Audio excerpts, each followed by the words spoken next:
Amin. Berikan tepuk tangan yang terbaik bagi Tuhan kita. Puji nama Tuhan. Silakan duduk teman-teman terkasih. Oke. Shalom semuanya. Apa kabar? Apa kabar yang luar biasa cuman Ibu Gembala kita loh. Apa kabar? Kasih tepuk tangan yang terbaik untuk Tuhan kita. Wow.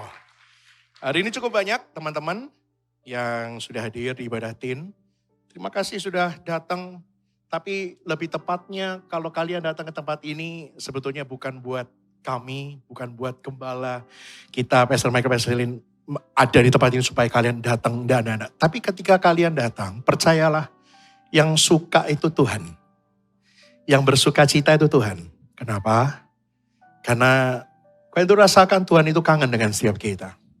Entah kalian sepanjang minggu dengan kesibukan kalian, dengan keseharian teman-teman terkasih, studi kalian, sekolah kalian.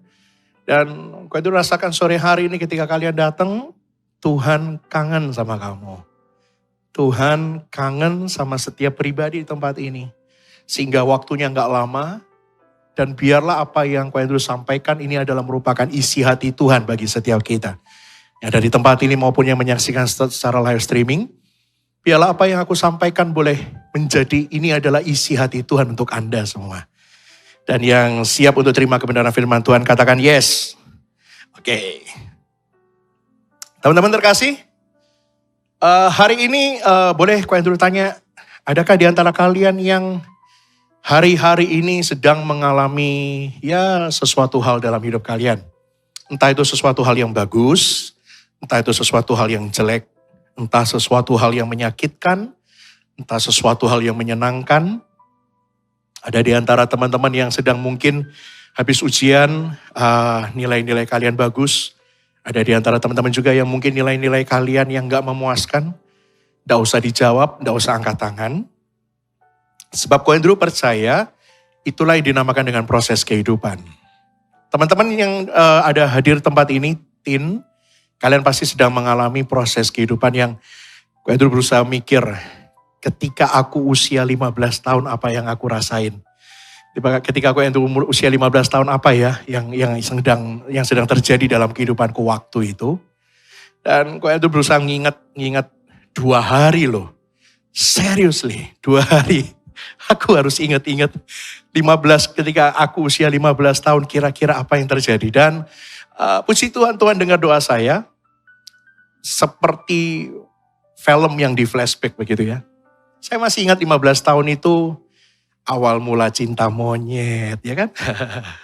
Cinta monyet, berarti monyet. Ya, enggak. Cinta monyet, terus awal mula stres masalah ujian, ngerjain PR nggak bisa-bisa, ada. Les dimarahi terus sama guru, terus pulang les masih dimarahin sama mama. Terus harus belajar sampai tengah malam ditanyain lagi, dites lagi sama mamamu. Terus kalau nggak bisa mama itu bawa kemucingan, pak gitu kan ya. Ada yang ngalami itu? Jangan-jangan ada yang nggak tahu apa itu kemucing. Ada yang tahu kemucing? Apa itu ya kemucing? Help me. Apa itu kemucing? Sulak. Apa itu sulak? Aduh, sulak pasti kalian pasti nggak ngerti. Yang untuk bersih-bersih lah itulah pokoknya kan ya. Yang ujungnya ada rotan gitu ya. Dulu itu yang saya alami. Saya gak tahu apa yang kalian hari-hari ini alami. Ataukah mungkin sama atau dengan gaya yang berbeda. Saya yakin ada orang tua yang juga melihat. Saya gak tahu apa yang Bapak Ibu Saudara kerjakan hari-hari ini untuk anak Anda. Apakah sama dengan zaman saya dulu? Oke. Tetapi teman-teman ada gak di antara kalian yang merasa bahwa itu adalah sesuatu hal yang sering gak enak. Dipukul itu gak enak. Dihajar gak enak. Ujian nggak bisa belajar dengan baik. Ketika kalian memutuskan nggak mau belajar, kalian main, dihajar sama orang tua kalian, dan itu sesuatu hal yang nggak enak. Minta uang jajan untuk beli Diamond Mobile Legends atau untuk mau beli UC di PUBG gitu kan ya. Kalian gak dikasih orang tua, kalian sedih, kalian merasa hidup kalian hancur gitu kan ya. Aku minta uang 100.000 buat beli Diamond, papamu bilang no, kalian langsung begitu kan ya. Aku gak tahu, apakah kalian sekarang ngalami itu? Yang ketawa pasti player Mobile Legends ini ya. Oke, kenapa kok Andrew tahu? Aku yang main sekali-sekali, sekali-sekali ya toh. Dan teman-teman mungkin merasa itu adalah hal yang gak enak banget hari-hari ini. Ada yang merasa seperti itu, enggak usah angkat tangan. Kalau ada yang merasa seperti itu, firman Tuhan yang ingin Tuhan sampaikan untuk kalian adalah sesuatu hal yang luar biasa. Judul khotbah Ko Andrew sore hari ini, kalau teman-teman mau catat di HP, judulnya Ko Andrew tulis, sakit itu indah. Wah, mukanya mulai aneh. Mukanya mulai melihat saya, oh ternyata Ko Andrew gendeng. No, enggak, aku udah gendeng. Saya udah gila. Yang di rumah mungkin enggak tahu, yang di Ambon mungkin enggak tahu gendeng itu apa. Gendeng itu gini, ya kan? Oke, kata saya sore hari ini, yang ingin saya sampaikan sama teman-teman, sakit itu indah. Boleh dong tulis di live chat, sakit itu indah. Boleh dong buka kalau yang masih main Twitter atau pengen story, tulis saja, wah sakit itu indah. Pasti kalian di-mention, diperhatikan banyak orang sore hari ini. Kenapa sakit itu indah? Karena teman-teman seringkali sakit itu identik dengan sesuatu hal yang gak enak. Sakit identik dengan sesuatu hal yang mengecewakan. Sakit identik dengan sesuatu hal yang harus kita hindari sebagai manusia normal. Sakit itu adalah sesuatu yang kita nggak ingin alami kalau bisa sepanjang kehidupan kita dari lahir sampai nanti Tuhan Yesus panggil. Nggak ada orang normal kalau ditanya, kamu mau sakit, dia langsung angkat tangan dan bilang, yes, I want it. No, itu gila. Orang dunia bilang seperti itu teman-teman. Nggak ada juga orang yang merasa ketika dia sakit, enggak tahu teman-teman ada yang pernah mengalami satu peristiwa sakit, jatuh dari sepeda atau apapun. Saya belum menemukan anak kecil kalau jatuh dari sepeda dia langsung ketawa. Bruak. Kenapa ketawa? Enak. Aku belum pernah ketemu. Serius. Belum pernah saya ketemu ada anak kecil bertengkar gitu ya, pukul-pukulan satu ditampar. Buak, dia langsung ketawa. Tampar pipi kiri, kasih pipi kanan. Belum ketemu. Itu ada di Alkitab. Oke. Dan saya belum ketemu juga ada kalau teman-teman pernah datang, mungkin kalian punya adik, orang tua kalian, mama, ada yang habis melahirkan begitu ya. Dengan susah payah begitu anak itu lahir, anak itu langsung ketawa. Begitu, wah keluar langsung aku lahir bos. Gak ada. Serius. Kalau ada bayi seperti itu, itu mamanya harus takut, ya kan? Mama papanya, dokternya yang melahirkan harus takut. Kalau itu belum pernah ketemu orang yang merasakan sakit, orang yang merasakan proses, orang yang mengalami sesuatu yang gak enak, itu adalah sesuatu yang diharapkan dalam kehidupannya. Saya belum ketemu. Justru banyak orang menghindari hal-hal seperti itu. Percayalah, sampai seusia Ko Andrew pun, sampai seusia gembala kita pun, sampai seusia kita, kami ketika ketemu dengan jemaat, belum pernah ketemu ya Pastor Selin, orang yang datang dengan wah saya punya masa tapi berbahagia gitu. No, belum pernah kita ketemu seperti itu. Orang cenderung menghindari sakit. Orang cenderung menghindari proses. But let me tell you something. Hari ini Tuhan bilang, sakit itu ternyata indah. Sekali lagi, teman-teman, sakit di mata Tuhan itu indah. Sakit, kecewa di mata Tuhan itu indah. Ketika kita dikecewakan orang lain, di mata Tuhan itu indah. Kalian mulai lihat Ko Andrew mulai, oke. Agak gak masuk akal. Ada yang sambil begini-begini tangannya kan. Ada yang sambil lihat gini. Ini ngomong apa? Oke, kita buka sama-sama teman-teman yang terkasih.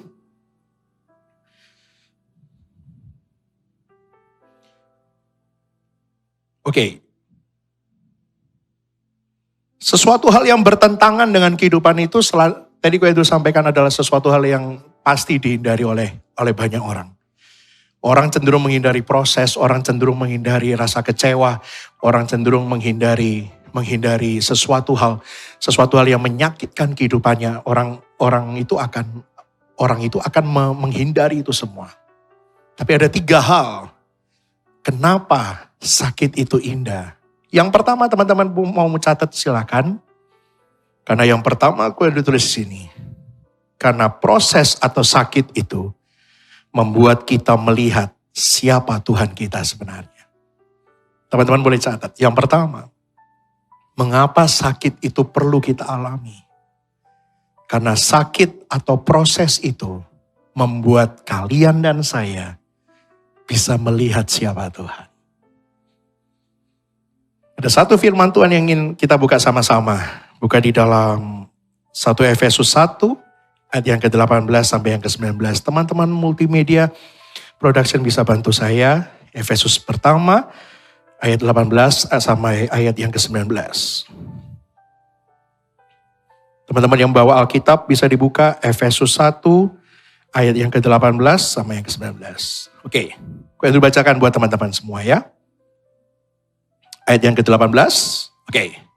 Dan supaya ia menjadikan mata hatimu terang, agar kamu mengerti pengharapan apakah yang terkandung dalam panggilannya. Betapa kayanya kemuliaan bagian yang ditentukannya bagi orang-orang kudus. Proses itu menjadikan kita, mata hati kita melihat terang. Proses itu membuat kalian dan saya bisa melihat Tuhan. Teman-teman, percaya nggak? Ketika seseorang harus mengalami kemenangan dalam hidupnya, orang tersebut harus melewati sebuah pertandingan. Gak ada namanya juara 1, 2, 3 bulu tangkis ditentukan dari sweet. Gak ada. Batu, gunting, kertas. Bayangkan ya. Ganda tunggal Indonesia, tunggal Malaysia, bertanding badminton di depan net, mereka sweet. Gak ada. Batu, gunting, kertas, gak ada. Berapa kali? 21 kali. Siapa yang menang, itu yang juara. Gak ada. Tetapi juara 1, juara 2, dan juara 3 akan ditentukan dari seberapa hebat mereka di dalam sebuah pertandingan. Bagaimana mereka menjalani proses pertandingan itu. Sehingga siapa yang menang, siapa yang kuat, siapa yang lebih unggul, itulah yang menang. Gak ada yang namanya sebuah kemenangan tanpa teman-teman dan saya harus melewati sebuah proses. Dan seringkali, percayalah hal seperti ini orang dunia juga tahu. Orang dunia juga tahu kalau bekerja keras pasti bisa dapat uang. Kalau bekerja dengan lebih keras akan bisa beli Lamborghini. Kalau bangunnya jam 3 pagi, pasti bisa punya banyak Lamborghini, banyak Aspri, ya sudah itulah. Pokoknya banyak kekayaan lah, ya kan? Orang dunia tahu, orang dunia paham itu. Orang dunia mengerti itu. Tetapi kita juga harus punya prinsip yang sama bahwa memang kalau tanpa proses kita nggak mungkin bisa punya kemenangan, teman-teman. Tetapi orang yang percaya harus punya paradigma yang berbeda. Ketika orang yang percaya menghadapi proses, orang percaya itu bukan hanya sekedar melihat kemenangan, tapi orang percaya itu bisa melihat Tuhan. Satu kali ada satu anak kecil datang sama Ko Hendro. Ko mau tanya, mau boleh? Aku bilang gitu ya. Apa? Mau tanya apa? Mau tanya, Tuhan Yesus itu mukanya kayak apa? Jujur, dalam hati, matang. Kayak siapa ya? Saya mulai toleh kanan kiri. Kalau lihat kalau saya bilang kayak saya tidak bisa mikirin berapa besar itu tiang kayu salib itu untuk menyangga saya. Ya kan, tidak mungkin. Kayak saya, kok lemu banget. Nah itu kan namanya kurang ajar. Saya mulai lihat kanan kiri kayak siapa ya? Yang gondrongnya sama. Saya langsung dengan sekejap, itu kan berusaha pintar gitu kan ya. Mau tahu kayak apa Tuhan Yesus? Nah, lihat itu di gambar. Di gambar itu kan banyak Tuhan Yesus kayak gitu. Kamu tahu anak kecil bilang begini sama saya. Oh, kasihan ya kok Tuhan Yesus itu. sakno. Kok bisa? Kalah be Ultramanku. Hah? Ultraman? Kok bisa? Iya, lihatan itu. Lihatan itu. Nggak bisa ngapa-ngapain kok. Cuman bisa begini. Dikasih mahkota duri lagi. Berdarah semua lagi. Ultraman, gak ada keluar darah. Iya juga. Ultraman kan cuma tinggal mati. Oke. Masuk akal. Ya, masuk akal. Lihat tuh. Kok kasihan. Kok Tuhan kok berdarah-darah gitu ya. Aku ini favoritnya Ultraman kok. Kalau Ultraman gak pernah lo keluar darah. Ini kok kayak gini. Aduh. Oke, itu anak kecil teman-teman. Tapi dalam hati, saya jujur gregetan sama anak ini ya. Tapi saya cuma bilang sama anak ini, ya, kamu tahu enggak kenapa Tuhan seperti itu? Kenapa Tuhan berdarah-darah? Saya cuma bilang simpel teman-teman. Dia berdarah-darah supaya kamu enggak berdarah-darah. Dan anak ini mulai diam. Maksudnya, Tuhan Yesus itu berdarah supaya kamu gak ngalami sakit seperti dia. Anak ini mulai tersenyum. Teman-teman, proses kehidupan yang kalian alami, Tuhan bilang, itu gak seberapa. Kesakitan yang kalian alami gak seberapa, gak sebanding sama Tuhan. Tapi ketika orang-orang percaya, dengarkan baik. Ketika kalian mengalami proses, ketika kalian mengalami sakit, Tuhan punya maksud supaya kita melihat Tuhan.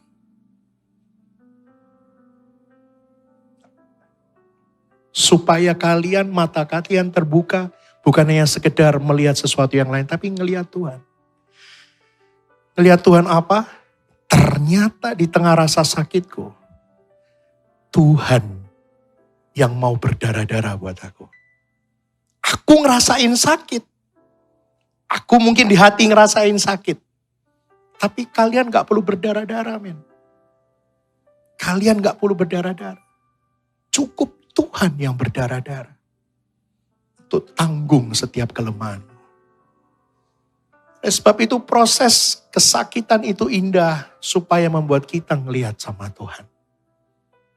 Yang kedua yang ingin Ko Andrew sampaikan sebelum Ko Andrew tutup. Kesakitan itu indah, proses itu indah supaya apa?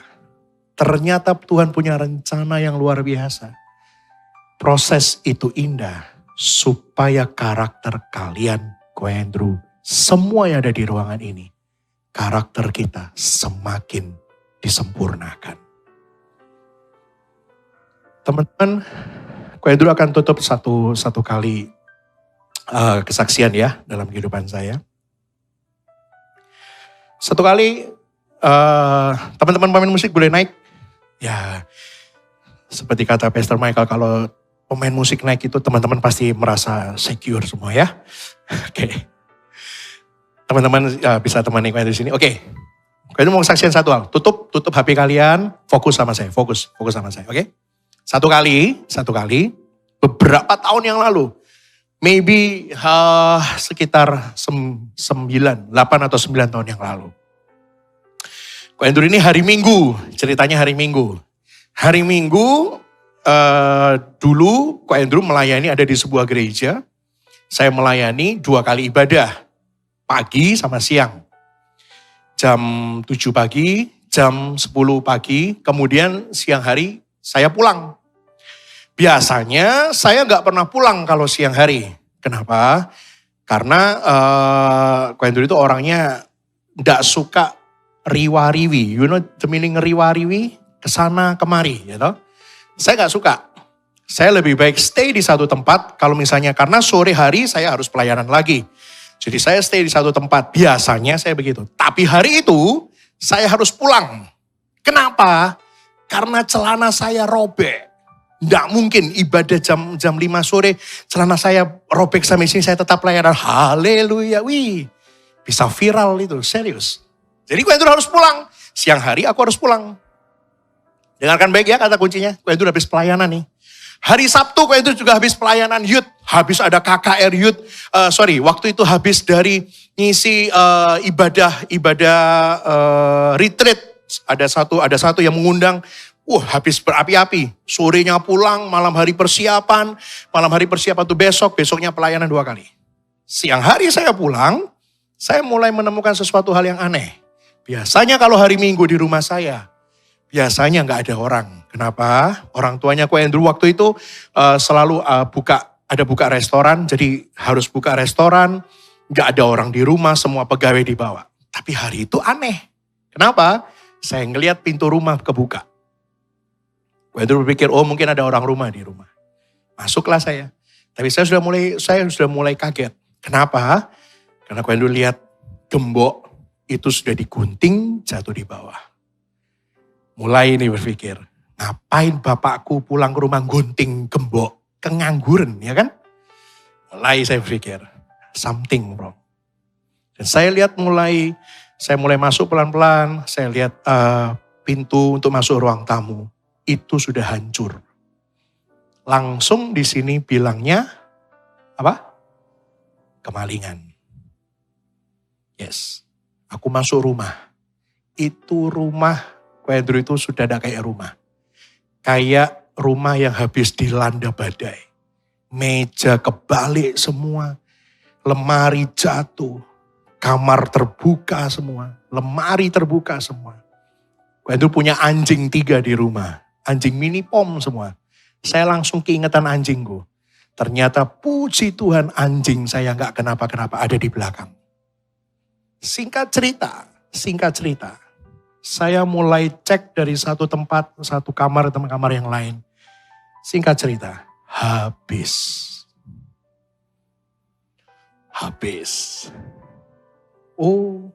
Di sini sakit teman-teman. Kenapa sakit? Aku mulai teriak sama Tuhan. Tuhan, aku habis pelayanan. Aku habis melayani Kau. Kok rumahku kemalingan? Engkau tahu aku bukan orang kaya. Hilang segini, kalau orang kaya hilang segini aman. Kalau aku ngelihat rumah kayak gini, aku bukan orang kaya Tuhan. Habis ini. Habis. Begitu kecewanya saya siang hari itu sama Tuhan. Begitu kecewanya. Sampai satu titik Ko Andrew gak bisa ngapa-ngapain. Cuman bisa duduk di lantai. Sambil mandangi lemariku yang terbongkar habis. Ko Andrew ada simpan uang di safe deposit box itu dibawa juga. Saya ngelihat koleksi-koleksi saya habis juga. Bahkan baru beli ranjang kalau tidak salah. Itu disikat juga. Malingnya, aduh Tuhan. Kasihan, ranjangku disikat. Serius. Di sini kecewa. Kecewa banget. Kecewa.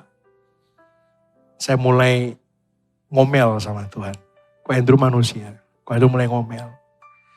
Tuhan kenapa? Why? Dan seketika itu juga aku bilang, wis Tuhan sudah aku gak mau pelayanan. Dalam hati nih, aku gak mau pelayanan.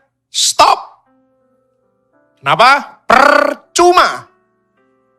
Percuma aku pelayanan tapi aku harus mengalami sakit yang luar biasa. Aku harus mengalami kecewa yang luar biasa. Percuma aku pelayanan tapi Tuhan gak bisa ngelindungi aku. Waktu itu kan itu berpikiran seperti itu.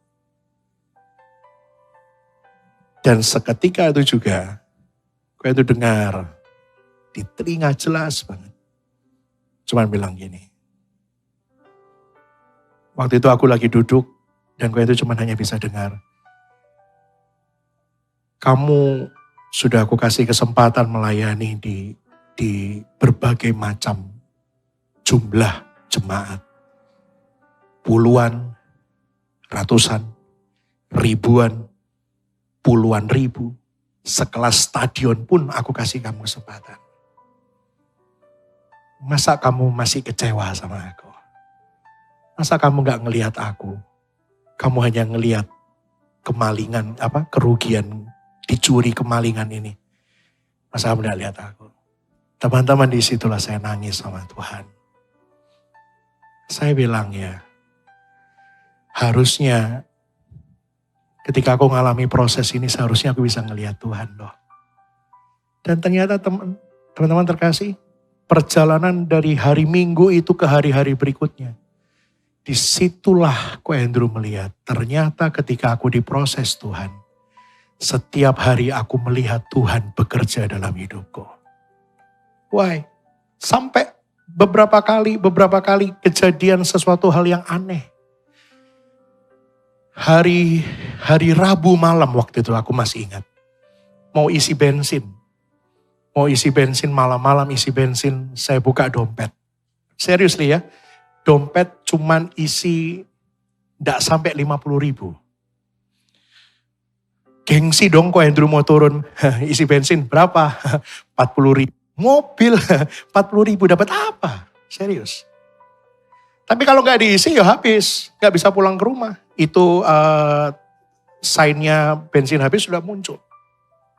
Saya cuma bilang, Tuhan kok ngenes kayak gini ya hidupku ya. Isi bensin aja nggak bisa loh. Isi bensin aja nggak mampu. Tapi mau gimana lagi, mau nggak mau ya aku harus turun. Isi solar berapa? 40.000. Tapi ya waktu itu ya sudah, saya turun, saya isi. Saya mau turun, Pak isi berapa? Nah sebelum aku ditanya mau isi berapa, ada satu orang di mobil sebelah, itu lambai-lambai begini. Hai. Saya dari kejauhan, jujur enggak tahu itu siapa. Tapi wah, hai. Hai, kamu, hai. Saya kedua kali, hai. Saya, hai. Dalam hati, kenal? Enggak. Hai, ya. Hei, lama gak ketemu kamu? Iya, lama gak jumpa kamu juga. Lama. Gak tahu itu siapa. Serius. Sampai dia turun, dia tunjukkan wajahnya. Seriously, saya gak kenal orang ini. Wah, gak lama gak ketemu. Ketemunya di pom bensin. Wah iya Pak, saya juga senang ketemu Bapak di pom bensin. Dalam hati aku, roh iki sapa? Serius. Dari mana? Ini habis tadi saya habis dari waktu itu saya dari mana ya? Aku lupa. Pokoknya saya bilang, ini saya habis dari satu tempat sini. Oh ya. Oh, kok malam-malam banget isi bensin? Iya, maunya sore, tapi sore sama malam gak ada bedanya, ya kan? Sama-sama gak ada duitnya. Ya gak apa-apa, malam. Ya gak apa-apa Pak, saya isinya malam aja Pak, gak apa-apa. Oh iya. Mau pulang? Iyalah Pak, mau pulang. Dalam hati, emang mau kemana? Mau pulang? Iya. Oh, sudah makan? Wih, dalam hati, kalau saya ditanya itu, percayalah itu pertanyaan yang paling saya suka, ya toh?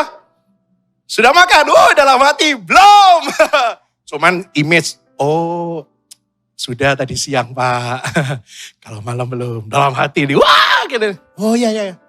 Oh, belum makan? Iya, belum makan. Iya. Oh ya, kalau gitu pulang jangan lupa makan, nanti sakit. Oh ya. Ya anak SD anak SD dibilang gitu ya, tahu. Jangan lupa makan, nanti sakit. Oh iya. Oh, sering-sering minum vitamin. Oh iya, soalnya kan saya lihat kamu itu kan pelayanannya kemana-mana. Mau minum vitamin yang banyak. Vitamin itu memberikan kesehatan. Tahu, gak usah diomong. Tahu dalam hati. Cuma di luar, oh iya Pak, iya. Oke, selesai dari situ. Oh iya, saya mau ditanya, petugasnya tanya, isinya berapa? 40.000 ya. Nah, orang ini balik tanya, hah? 40.000? Kamu gak salah. Isi sampai penuh. Dalam hati saya juga teriak, siapa yang bayar?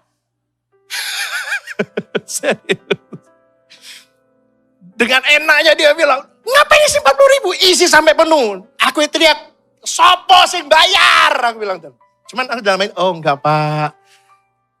Cukup 40.000, cukup 40.000. Loh, apa itu 40.000? Sudah, isi sampai penuh. Isi aja sampai penuh. Saya cuma dalam hati mikir, iya, sudah Pak, isi aja sampai penuh. Saya cuma dalam hati, Tuhan, aku mesti apa ini? Tuhan, help me. Jangan bikin aku malu ya kan? Help me. 40.000. Cuman ada duit. Terus aku harus pakai apa? Gadai sepatu. Iya kan? Tapi disitulah mujizat Tuhan terjadi. Isi sampai penuh.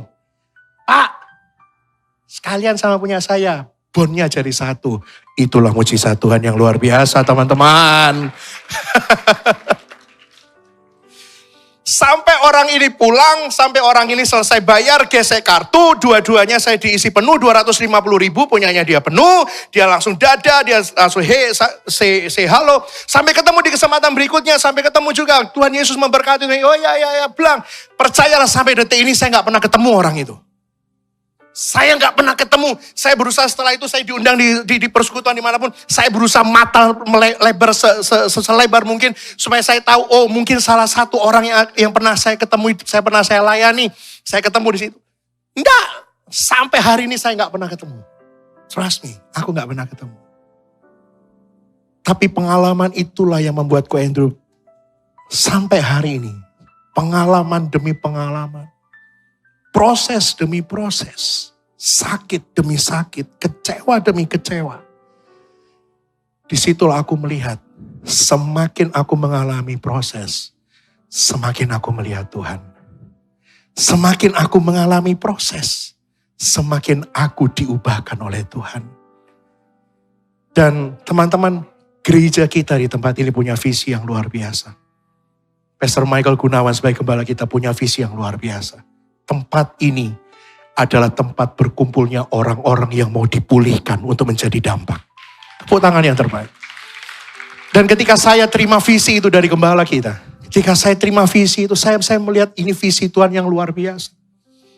Sorry to say, di mana banyak di tempat lain mungkin visinya the year, tapi tempat ini visinya luar biasa.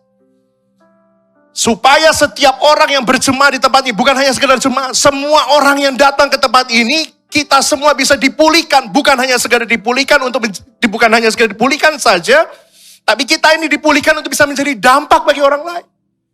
Dan kalau salah satu hal yang ketika kita mau dipulihkan, kita harus mau jalani proses. Ketika kita bisa menjalani proses, disitulah orang-orang percaya beda dengan orang yang tidak percaya. Orang-orang yang percaya ketika mereka mengalami proses, mereka melihat Tuhan. Bukan hanya sekedar kemenangan, bukan hanya sekedar menerima berkat, bukan hanya sekedar menerima sesuatu hal yang indah, tapi mereka melihat Tuhan secara langsung. Itu jauh lebih hebat dari berkat.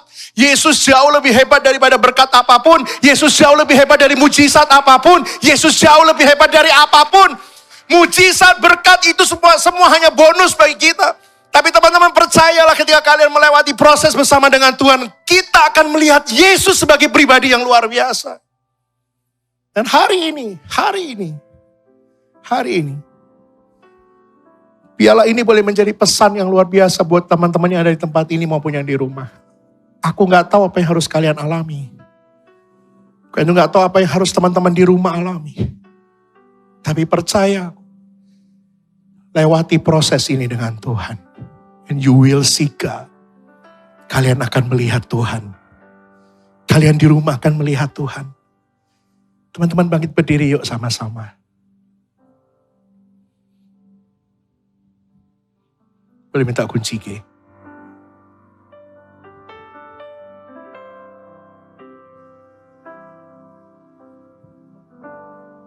Ku perlu Yesus di hidupku. Ku tak dapat hidup tanpamu. Ku ingin bersamamu selalu. Peganglah tanganku.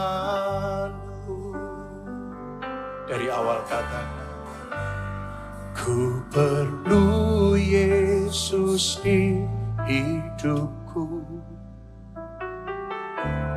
Ku tak dapat hidup tanpamu.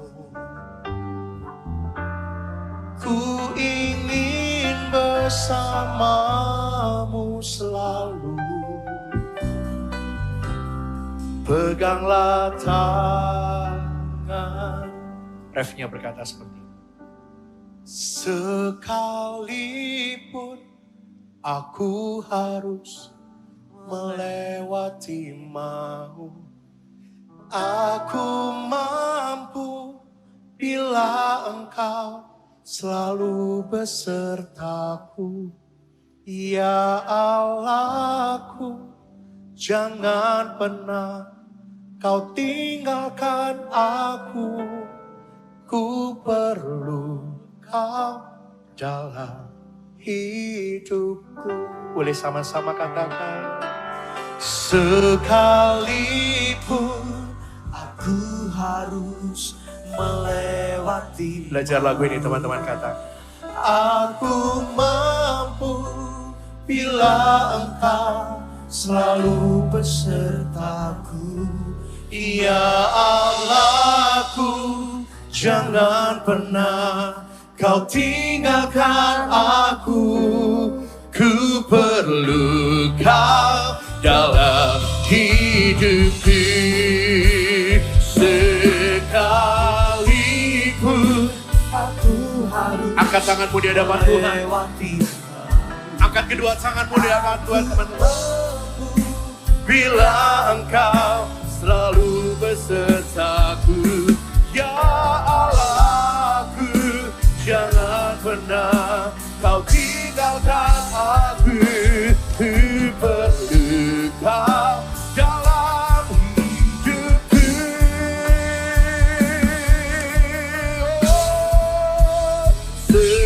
Sekalipun aku harus melewati maut, aku mampu bila Engkau selalu besertaku.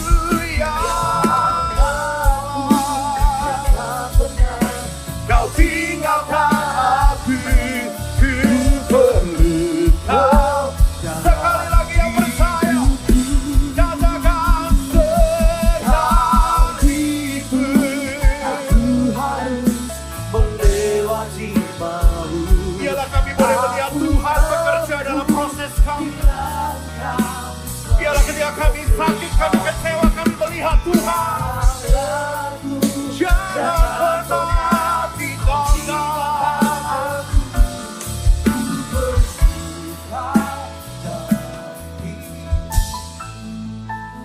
Pejamkan kedua mata teman-teman terkasih sore hari ini. Sekalipun aku harus melewati lembah maut, aku percaya Tuhanlah yang memegang tangan. Sehingga teman-teman, kau yang dulu gak tahu kembali apa yang teman-teman alami, hadapi saat ini. Tapi biarlah teman-teman, kalau engkau dikecewakan, teman-teman melihat itu indah.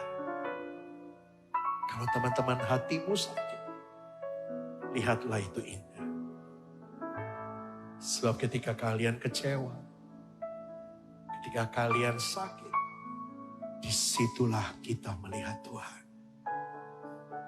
Izinkan kau yang berdoa untuk teman-teman terkasih. Kau yang saat ini berkata, aku perlu Yesus. Teman-teman bisa angkat tanganmu di hadapan Tuhan. Taruh tangan kiri di dada, angkat tangan kanan. Kau yang sore hari ini berkata, ya, aku perlu Yesus. Semua orang di ruangan ini. Semua orang di ruangan ini. Ada beberapa orang tua yang di belakang, kalau Anda juga ingin merasakan hal yang sama. Yes, angkat tangan kananmu, taruh tangan kiri di dada. Dan biarkan saya berdoa untuk kalian, untuk Anda semua. Bapak, Engkau melihat setiap tangan yang terangkat. Engkau melihat setiap tangan yang terangkat. Bukan hanya sekedar terangkat, aku yakin dan percaya. Hati mereka juga berteriak sama Tuhan. Mungkin hati mereka sore hari ini ada yang kecewa. Yang di tempat ini, yang di rumah, yang menyaksikan live streaming, mengangkat tangan. Mungkin saat ini mereka sedang menghadapi pergumulan, sedang mengalami proses kehidupan, sedang merasakan sakitnya kehidupan. Tetapi biarlah Tuhan sore hari ini aku berdoa, justru ketika mereka semakin sakit, mereka semakin melihat Tuhan. Justru ketika mereka semakin kecewa, mereka semakin melihat Tuhan. Justru ketika mereka semakin terluka, mereka semakin melihat Tuhan. Sebab aku tahu Tuhan yang aku sembah adalah Tuhan yang gak akan pernah diam saja. Aku tahu Tuhan yang aku sembah adalah Tuhan yang punya 1001 macam cara untuk menolong setiap kami.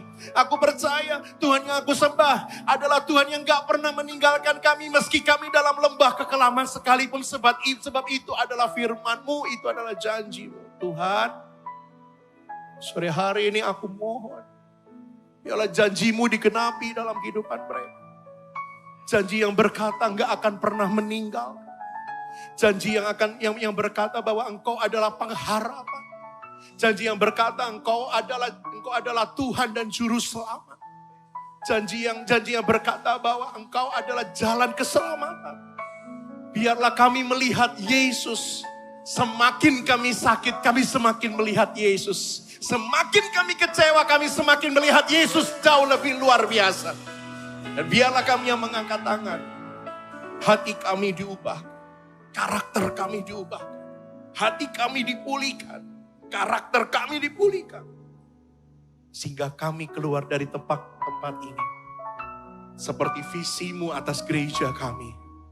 Kami dipulihkan untuk bisa menjadi dampak untuk orang lain. Untuk orang di luar sana. Biarlah jemaat tim di tempat ini semenjak masa muda mereka. Mereka adalah orang-orang yang bisa dipulihkan untuk menjadi dampak untuk orang lain. Terpujilah Engkau Tuhan Yesus. Dan hanya di dalam nama Tuhan Yesus, teman-teman yang diberkati Tuhan, yang merasa Tuhan Yesus baik dan dia hadir di tempat ini, sama-sama katakan amin. Sekali lagi berikan tepuk tangan yang terbaik untuk Tuhan kita. Teman-teman silakan duduk.